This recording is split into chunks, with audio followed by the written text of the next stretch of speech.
Muy buenos días para todos.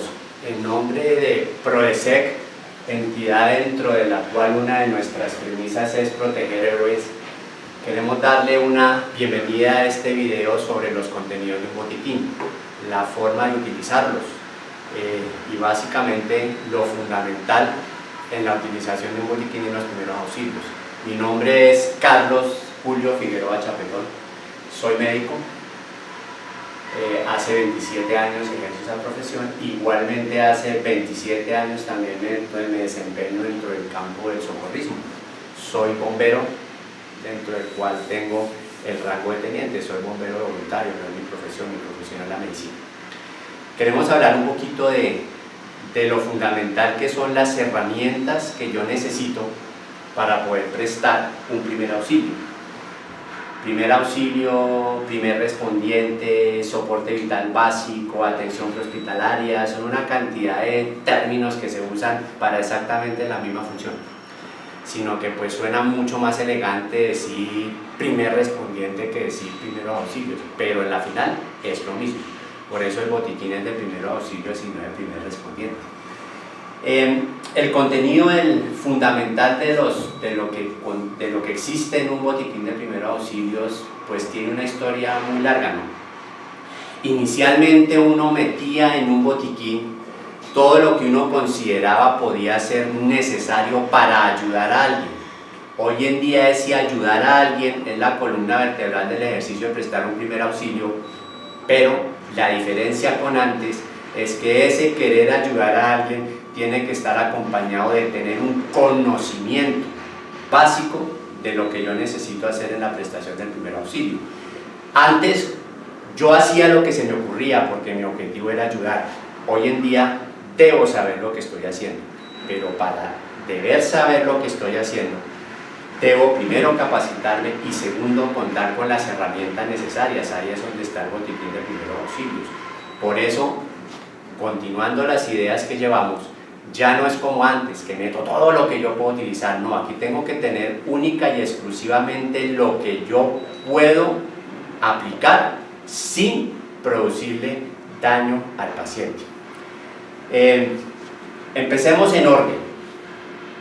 Hoy en día pues la normatividad o la legislación colombiana está muy completa en el tema. Lo que pretende es tratar de que todas las entidades cumplan con unos requerimientos mínimos que permitan salvar vidas, evitar complicaciones en el paciente, ayudar a su recuperación y darle acompañamiento hasta que llegue una entidad más avanzada que nos pueda recibir el paciente y darle la atención ya avanzada y necesaria. Lo primero que yo debo tener en cuenta en un botiquín de primeros auxilios es mi protección, porque en ninguna parte, en ninguna norma, para ningún cargo existe una indicación que diga que uno tiene que arriesgarse o exagerando suicidarse por ayudar a otra persona. Por eso lo más importante es mi protección. Dentro de la protección inicial, ¿yo qué debo tener?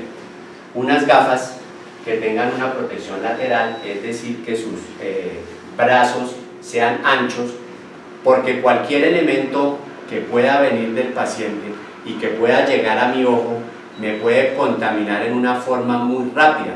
Lo que nosotros vemos dentro del ojo, la parte que está en la esclera y en la conjuntiva, está muy irrigada, tiene muchos vasos sanguíneos, por eso se ve rojita. De tal manera que todo lo que pueda llegar ahí se va a absorber en una forma muy rápida y va a entrar al torrente sanguíneo y va a poder contagiarme de alguna posible enfermedad que pueda tener el paciente. Por eso debo tener una buena protección. Debo utilizar guantes, pues obviamente yo puedo entrar en contacto con sangre, secreciones del paciente, aunque yo no tenga ninguna herida en la mano, sí puedo tener cierto grado de contaminación. Por tanto, tanto las gafas como los guantes deben estar en el botiquín de primeros auxilios. Las gafas que yo utilizo pues obviamente son gafas personales que tienen corrección, pero la gente que no tiene gafas de corrección pues puede utilizar unas gafas que son de seguridad, pero importante que yo tenga ese conocimiento de que debo usar las gafas. Entonces debo utilizar los guantes para protegerme las manos y para evitar el contagio. Existe otra vía muy importante de acceso al torrente circulatorio, que es la vía respiratoria. Igual por el pulmón se pueden absorber muy fácilmente contaminantes. De hecho, uno puede aplicar medicamentos por vía respiratoria y se van a absorber. Con eso les comento pues la importancia que tiene el hecho de proteger la vía respiratoria. Para eso utilizamos un tapabocas. Por motivo del video, pues no me voy a colocar el tapabocas, pues porque eso va a alterar que nos podamos ver bien y además la salida de la voz. Una vez que yo tengo los elementos para mi protección personal, lo siguiente que yo debo mirar es los elementos que debo tener para tener conocimiento de lo que el paciente pueda tener. Entonces, para eso existe un termómetro, para eso tenemos un tensiómetro y tenemos un fonendoscopio. Estos elementos nosotros los podemos colocar en el botiquín independientemente de si yo tengo la posibilidad de usarlos o no. ¿Por qué digo esto? Porque es que al botiquín puede tener acceso una persona, cualquier persona. Pues puede ser una persona que tenga una capacitación mínima, como puede tener una capacitación muy avanzada. Doy un ejemplo, yo como médico puedo tener un paciente en este momento, pido el botiquín de la institución y a mí me sirve que exista un fonendo en el botiquín. Por eso no necesariamente debe ser dependiendo de la capacitación de ciertas personas, sino debe tener los elementos necesarios para yo poder prestar atención. Entonces aquí tenemos el fonendoscopio con el cual yo puedo escuchar los elementos, los sonidos que me puedan indicar algún tipo de diagnóstico.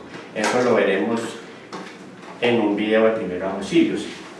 La toma de la tensión arterial, eso es un indicativo muy importante de la condición del paciente. Hoy en día no necesitamos hacer cursos para toma de presión arterial porque tenemos elementos automáticos que sin necesidad de yo tener el conocimiento, solamente con la colocación de los mismos yo voy a poder saber cuál es la tensión arterial que tiene el paciente. Pues obviamente es pediátrico, pero igual existen los mismos para adultos que me van a poder tener esa posibilidad de valorar la presión arterial. El siguiente paso más importante en un primer auxilio es cuando yo tengo que practicar una reanimación cardiopulmonar, es decir, cuando el paciente está en paro cardíaco y paro respiratorio. Cuando yo necesito hacer ese tipo de intervención, entonces si tengo el entrenamiento para dar ventilación boca a boca, debo utilizar un mecanismo de protección entre la boca del paciente y mi boca para que no haya contaminación de secreciones. Eso, existen muchos elementos, vamos a mostrar algunos de ellos. Entonces aquí existe un protector que coloco sobre la boca y a través del cual yo puedo dar las ventilaciones. Esto obviamente debe estar en el botiquín. Tenemos otro tipo de protectores, como por ejemplo este tipo de protector es mucho más práctico. Si ustedes se dan cuenta, yo lo puedo doblar y meterlo en la billetera. También puede estar dentro del botiquín, muchas veces vienen en forma de llavero. Tenemos una máscara. Hay máscaras como esta. Con esta máscara yo también puedo generar una barrera para que no exista contacto entre la boca del paciente y mi boca y evitar riesgos tanto para mí como para el paciente, porque yo también puedo contaminar al paciente. Este es otro de los mecanismos que puede estar dentro del botiquín. No importa cuál, podemos escoger cualquiera. La idea es que contemos con esos elementos en el botiquín. Dentro de los siguientes pasos, en el manejo del paciente, está el control de las hemorragias. O sea, lo estamos viendo de acuerdo a las patologías que yo puedo tener. Entonces, para el control de las hemorragias, ¿qué es lo que yo debo tener? Debo contar con gasas que me permitan hacer presión sobre la herida que tiene el paciente. Esas gasas, hago presión sobre el paciente, sobre la herida que tiene el paciente, y dependiendo el control de la hemorragia, voy necesitando más una sobre otra. Lo importante es que la primera no la retire y las demás sí las puedo retirar. Entonces debo tener las gasas. Si hay más pacientes por atender, entonces puede ser que yo pase al siguiente. Entonces existen dos posibilidades: o el mismo paciente tiene la gasa, o yo la puedo aplicar, mantenerla mediante un vendaje. Hasta ahí vamos en el control de las hemorragias. Después vienen las fracturas. ¿Yo qué necesito para el manejo de las fracturas? Una de las lesiones más importantes que yo encuentro es la lesión de la columna cervical. Gravísimo. Entonces es importantísimo que esa columna no se debe mover. Para eso yo necesito tener un inmovilizador cervical. Entonces el inmovilizador cervical es algo que cualquier persona puede utilizar. Entonces ustedes ven acá, este es el más práctico por su forma plana. Yo lo desdoblo, tiene un sistema para poder graduarle el tamaño, y con esto yo puedo hacer la atención, la inmovilización del paciente. Es fundamental que nosotros tengamos en los botiquines este tipo de elemento. El siguiente que nosotros debemos tener en la parte de las fracturas son mecanismos que me permitan hacer inmovilización de cualquier tipo de fractura que yo tenga en el cuerpo. Para eso contamos con inmovilizadores, que los inmovilizadores los encontramos tanto para adultos como para niños. Entonces podemos tener un kit de inmovilizadores como este, con el cual yo puedo hacer inmovilización. Aquí por ejemplo tendríamos un inmovilizador cervical, pero pues muy poco práctico. Es mejor tener el que me permite una mayor seguridad para el paciente. Aquí puedo encontrar elementos para hacer inmovilización de miembros superiores, para hacer inmovilización de mano, para hacer inmovilización de brazo, de antebrazo, para hacer inmovilizaciones de muñeca. Entonces aquí esto se dobla al tamaño del elemento que yo necesite inmovilizar para poder hacer la inmovilización. Igual lo tenemos para miembros inferiores. Obviamente es el mismo mecanismo,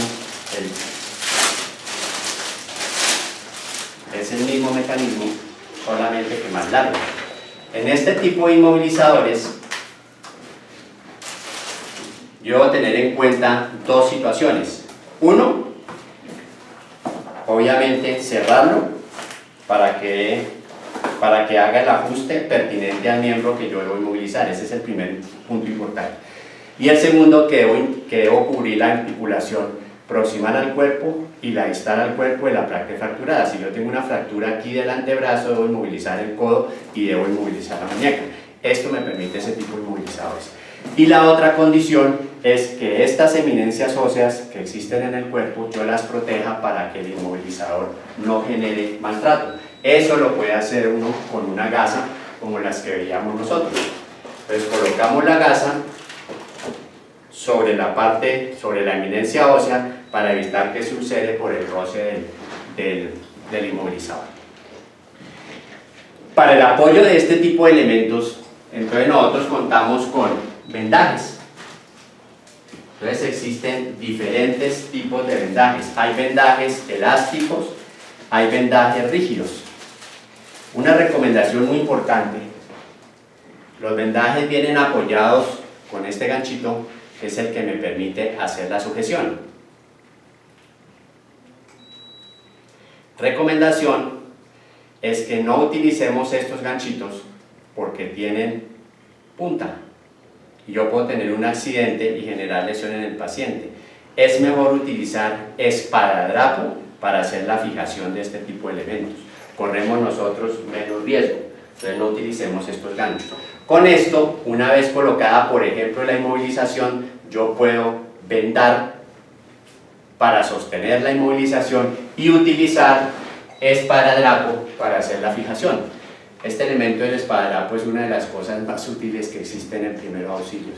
Con esto soluciona cualquier cantidad de problemas.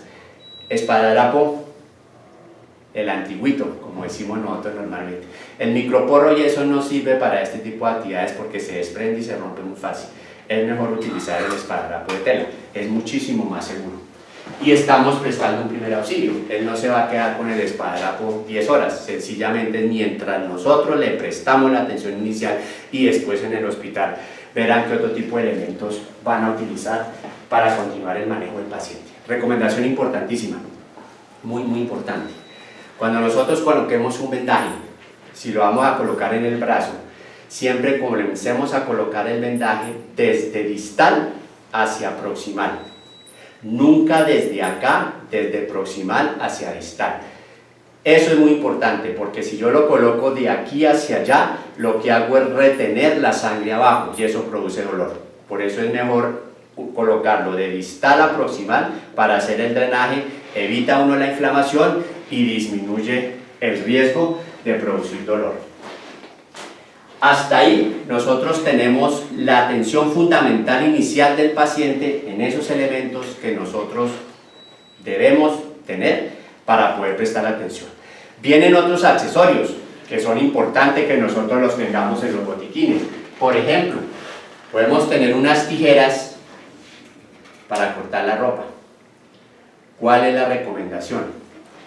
Existe como una tendencia psicológica de que yo, si no hay acción, si no rompo cosas, como que no estoy haciendo nada. No existe esa creencia, pues obviamente es una creencia equivocada. Si yo puedo desabotonar la camisa, tengo tiempo de desabotonar la camisa, pues lo hago. ¿Para qué la voy a cortar? Si yo puedo soltar el pantalón, soltar el cinturón y hacer la atención que necesito, pues ¿para qué corto? Pero en caso de emergencia, cuando hay extremo, cuando tenemos unas condiciones difíciles, pues entonces utilizamos las tijeras que tienen una punta roma por seguridad, para que cuando yo introduzca y empiece a cortar, pues no vaya a lesionar al paciente con la parte inferior. Entonces eso es un elemento adicional, pero que es importantísimo que nosotros lo tengamos en un botiquín. Dentro de otros elementos que son necesarios, pues está la linterna. Ustedes pueden tener una linterna de pilas, pueden tener una linterna como esta que es recargable manualmente. Entonces nos evitamos el problema de que se nos acabaron las pilas y no tengo el repuesto, porque si yo estoy en unas condiciones de oscuridad, pues debo necesitar cómo iluminarme. Esto, por eso debe estar en el botiquín de primeros auxilios. Ahora vamos a ver otras cositas accesorias que es muy importante que nosotros las mencionemos porque las podemos encontrar en la norma, que deben estar en el botiquín, pero vamos a ver qué tanta utilidad tiene. El alcohol. El alcohol es un elemento que hoy en día, fundamentalmente, ¿para qué lo hacemos? Para limpiar las zonas donde vamos a aplicar medicamentos por vía intramuscular o por vía endovenosa. Esto en un botiquín no tiene razón de ser. Nosotros jamás vamos a utilizar alcohol en un primer auxilio. Ya en la institución hospitalaria, en el servicio de urgencia, ya tendrán sus protocolos, tendrán otras metodologías, pero no en el primer auxilio. En el primer auxilio nosotros no utilizamos alcohol. Isodine, también famoso, ¿no? El isodine es excelente para la desinfección de las heridas. Muy bueno para la desinfección de las heridas. Hoy en día, el isodine solamente lo utilizamos una sola vez. Y esa sola vez, ¿dónde debe ser? En el servicio de urgencias, donde le hacemos un excelente lavado a la herida con isodine para que quede completamente limpia y nunca más lo volvemos a utilizar, ni siquiera en el ambiente hospitalario, solo lo utilizamos una vez. Y después, el lavado de las heridas se va a hacer única y exclusivamente con suero fisiológico. De tal manera que si es un lavado exhaustivo, un lavado que debe hacerse por un profesional, el isodine queda es para el servicio de urgencias, no para la atención prehospitalaria, no para los primeros auxilios.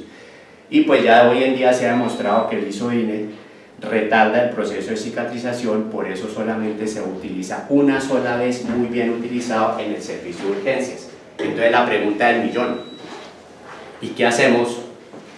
¿Qué hacemos cuando nosotros necesitemos limpiar una herida, cuando nosotros necesitemos hacerle el manejo, por ejemplo, a un paciente quemado? Entonces lo que debe contener el botiquín es suero fisiológico. Suero fisiológico por cantidades. El suero fisiológico tiene una ventaja. Y es que yo puedo cortarlo y me sirve como una manguera. Entonces puedo utilizarlo a chorro. Una vez yo quito el seguro y corto. Con eso hago el lavado de heridas. Para que a ustedes les quede el concepto un poquito como más afianzado y no queden ustedes con dudas. Pues porque estamos muy acostumbrados al manejo del alcohol, el isodine y eso, que hay otro elemento por ahí, el agua oxigenada. Cuando uno hace un proceso quirúrgico, el lavado de un abdomen abierto antes de cerrar para prevenir la infección es litros y litros de suero fisiológico. Ahí no se utiliza ningún otro tipo de medicamento. Lavado con abundante suero fisiológico. Este es el secreto. Si nosotros queremos lavar una herida, lo hacemos con suero fisiológico. Si queremos proteger un paciente quemado, lavar, limpiar un paciente quemado, lo hacemos con suero fisiológico. Por tanto, este es el elemento que debemos tener en forma abundante en los botiquines de primeros auxilios. Fundamentalmente, medicamentos. Hablemos de los medicamentos porque es bien importante. En un botiquín de primeros auxilios no deben existir medicamentos. No debe existir acetaminofén, que es como el elemento más básico. Existe gente alérgica al acetaminofén, así no lo creamos.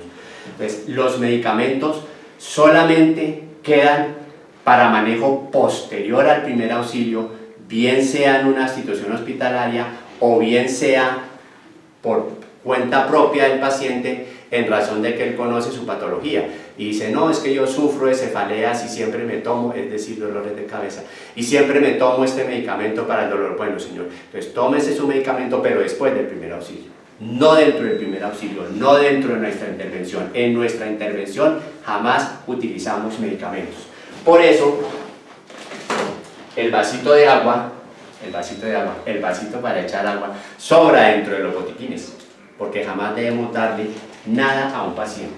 Explicación, porque una premisa que yo sí tengo muy clara es que a la gente hay que explicarle el porqué de las cosas, el porqué, no es que es porque yo lo digo, sino el porqué de las cosas. Cuando nosotros de qué estamos hechos de células. Cuando uno se muere es porque cada una de las células comienza a morirse hasta que se mueren todas. Sí, entramos en paro cardiorrespiratorio, obviamente todo el mundo muere así, pero porque las células del corazón murieron, las células respiratorias murieron, las células de los músculos de la respiración murieron y por eso es que todo ese proceso se detiene. Para que una célula se mantenga viva, ¿qué necesita? Necesita oxígeno, que ¿dónde lo saca? Del ambiente, del aire que hay en el ambiente. Cuando nosotros respiramos, metemos ese aire y cogemos ese oxígeno. Necesita energía, es decir, para eso es el combustible, el alimento que nosotros ingerimos, y necesita agua. Necesita esas tres cosas para generar sus procesos de producción de energía. Ahora viene la pregunta. ¿Una célula se muere inmediatamente si le quitamos el agua? No. ¿Una célula se muere inmediatamente si le quitamos la comida? No. ¿Una célula se muere inmediatamente si le quitamos el oxígeno? Sí, solamente tiene 5 minutos. No se muere por falta de agua, no se muere por falta de alimento. Por tanto, no debemos darle ese tipo de cosas en el primer auxilio. Solamente debemos garantizar que el paciente esté haciendo el intercambio adecuado de oxígeno, que para eso tenemos los elementos en el botiquín que nos permite saber si el paciente está en ese proceso, y más adelante en otro video veremos lo que debe hacer uno si el paciente no tiene esa posibilidad. Otro elemento accesorio que yo puedo tener en un primer auxilio, pero que normalmente uno no le da mucho manejo en el primer auxilio, es el termómetro. Entonces existen diferentes tipos de termómetros. Lo que pasa es que si el paciente tiene una temperatura baja, yo lo único que debo hacer es cubrirlo, o sea, no existe ningún otro manejo en el primer auxilio. Y de hecho, todo paciente debe ser protegido contra el frío en un primer auxilio. Todo paciente debe ser protegido contra el frío en un primer auxilio. Por tanto, yo puedo tener mantas en un primer auxilio. Entonces yo Valoro el paciente, descubro el paciente para valorarlo, termino de valorarlo y lo protejo nuevamente contra el frío. No necesito tomar temperatura para proteger al paciente del frío. Es algo que nosotros debemos hacer por regla. De hecho, el frío mata.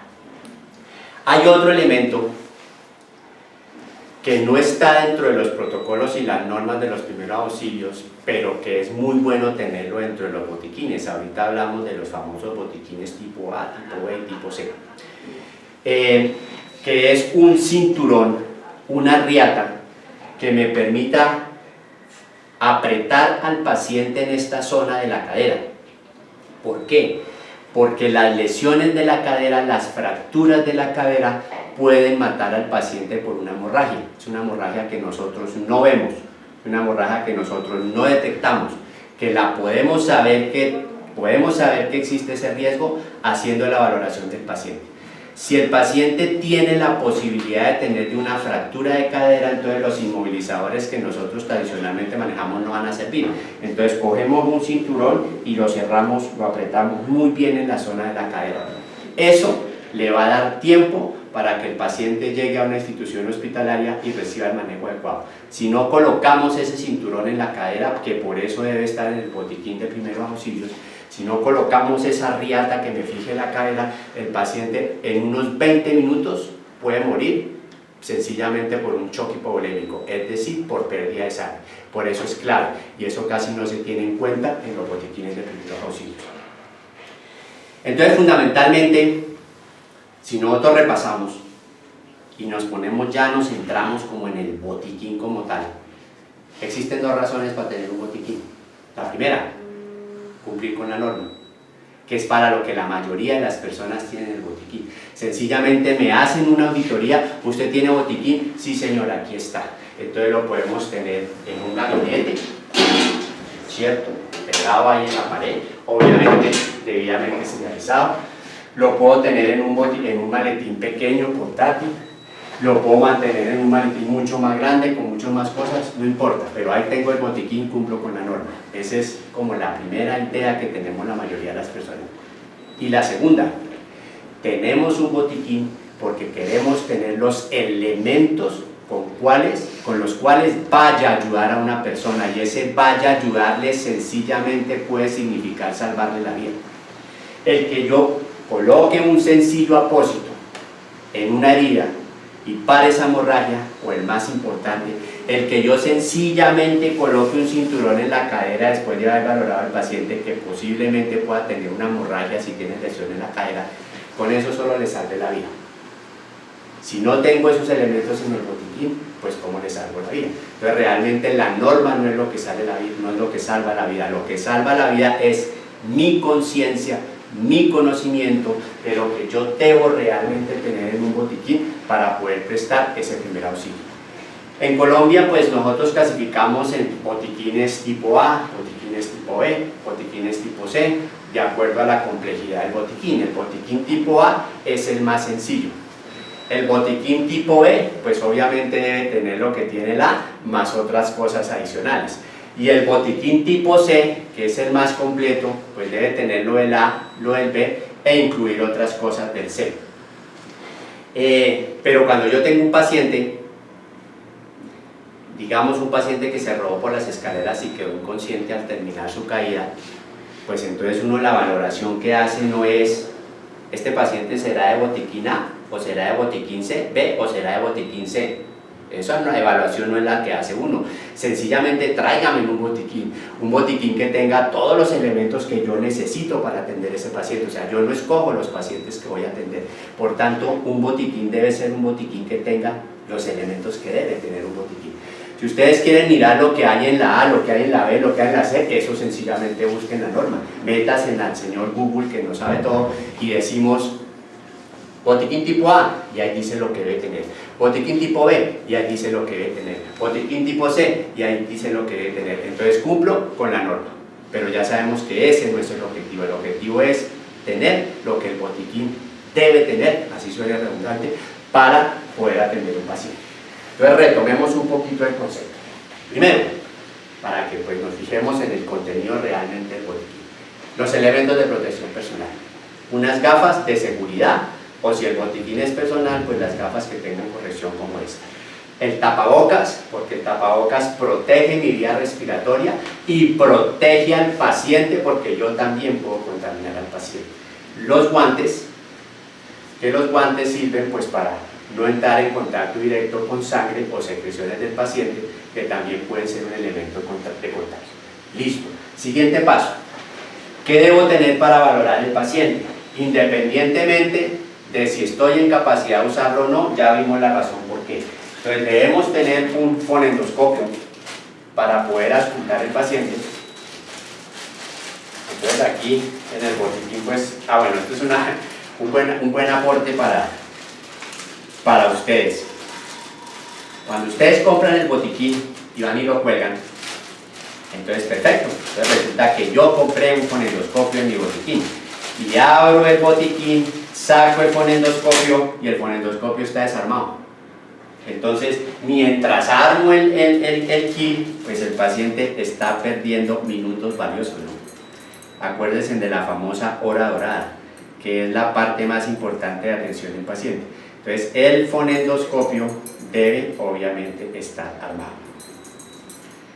para poder prestar la atención. Pues con el fonendoscopio armado, ahí sí podemos hablar de que tenemos fonendoscopio, porque mientras no, pues la misma es. Entonces debemos tener el fonendoscopio que me permite escuchar si yo tengo el entrenamiento para poder hacerlo. La fundamental en un primer auxilio es la auscultación pulmonar y la auscultación cardíaca. Debo tener un tensiómetro. Podemos tener un tensiómetro tradicional si estoy entrenado para usarlo, o podemos tener un tensiómetro de este tipo que sencillamente lo coloco y me da la información. Lo tenemos pediátricos y lo tenemos adultos. La recomendación frente a este tensiómetro sí es que tengamos el de adultos. El pediátrico casi uno nunca se ve abocado a hacerlo, porque es que con un niño uno debe correr mucho más rápido. Debemos tener el termómetro para poder valorar la temperatura, que tenemos termómetros de mercurio. Sabemos que el mercurio pues es tóxico, entonces ya no tendemos a no utilizar ese tipo de elementos. O tenemos el termómetro digital. Entonces nosotros lo colocamos debajo de la lengua del paciente para poder hacer la valoración pertinente y conocer la temperatura. ¿Para qué me sirve el termómetro? ¿Para qué me sirve el termómetro en un primer auxilio? El termómetro en un primer auxilio me sirve porque en una condición de emergencia, ya no es la urgencia de un solo paciente. Entonces resulta que porque hubo un sismo, por decir cualquier cosa, todas las ambulancias están ocupadas. Yo tengo mi paciente en la institución donde estoy aplicando mi botiquín de primeros auxilios y puedo quedarme un tiempo X con el paciente, 1 hora antes de que me llegue la atención, pero tengo comunicación con un médico. Entonces el médico puede preguntarme qué temperatura tiene el paciente y yo le puedo decir qué temperatura tiene el paciente, porque realmente en el primer auxilio no existe ninguna indicación que uno tome una iniciativa con base en el termómetro, con base en la temperatura, pero sí me puede servir en los casos que nosotros estamos viendo. Entonces, una vez que yo tengo los elementos para hacer la valoración del paciente, ahora vienen los elementos para el tratamiento. Entonces debo tener los protectores de reanimación boca a boca, si tengo el entrenamiento para hacerlo. Entonces los protectores, entonces vamos a ver este tipo de protector.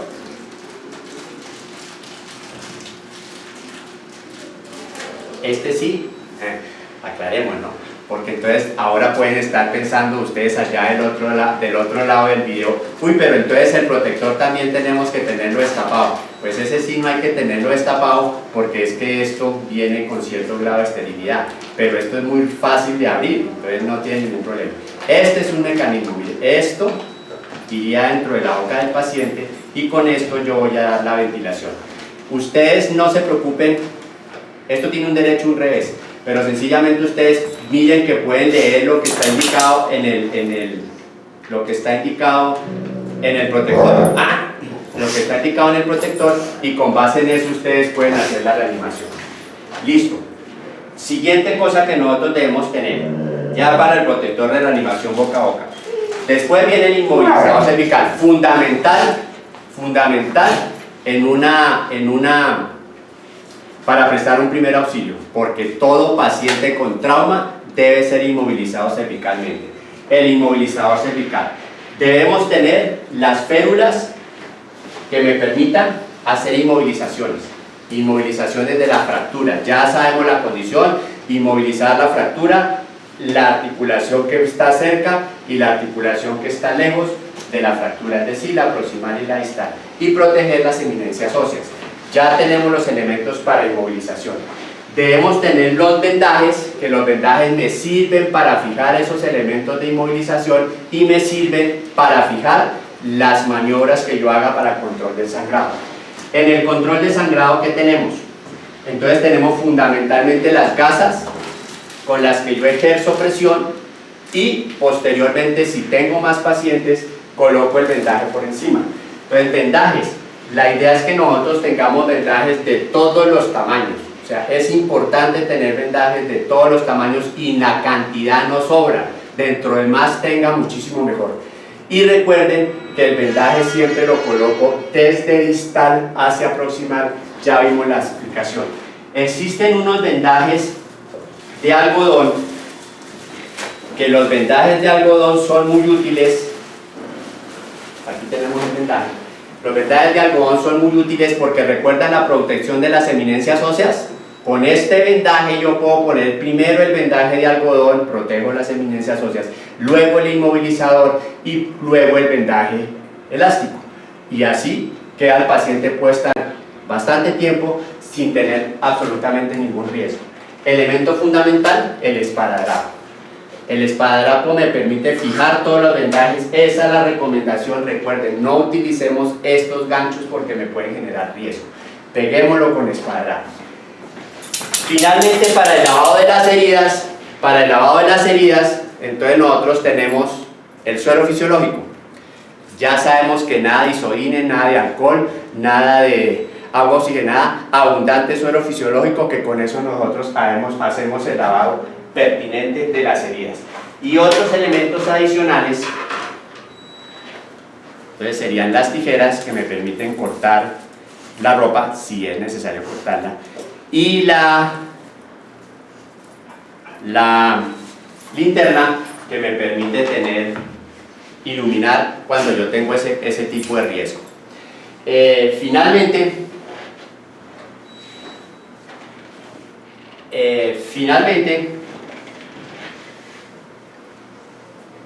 otro elemento que puedo utilizar en los botiquines son los famosos bajalenguas. Entonces los bajalenguas me sirven como movilizadores normalmente en fracturas de dedos. Ojo con los inmovilizadores. ¿El bajalenguas para qué es? Pues su nombre lo dice, bajalenguas, ¿cierto? Entonces la idea es que nosotros jamás en un primer auxilio introduzcamos cosas en la boca del paciente. Eso ya dejémoslo para una valoración más avanzada. Entonces, fundamentalmente, esos son los contenidos que nosotros debemos tener en un botiquín de primeros auxilios. Ese es el contenido A, B, C, no importa. O sea, esos son los contenidos mínimos para que cualquier persona que necesite utilizar el botiquín pueda tener la posibilidad de utilizarlo. Eso básicamente es lo que nosotros queríamos mencionarles con base al contenido de los botiquines. La enseñanza fundamental es: tengan un botiquín para prestar un primer auxilio, no tengan un botiquín para cumplir con la norma. Eso fundamentalmente es lo que les queríamos decir. Muchas gracias por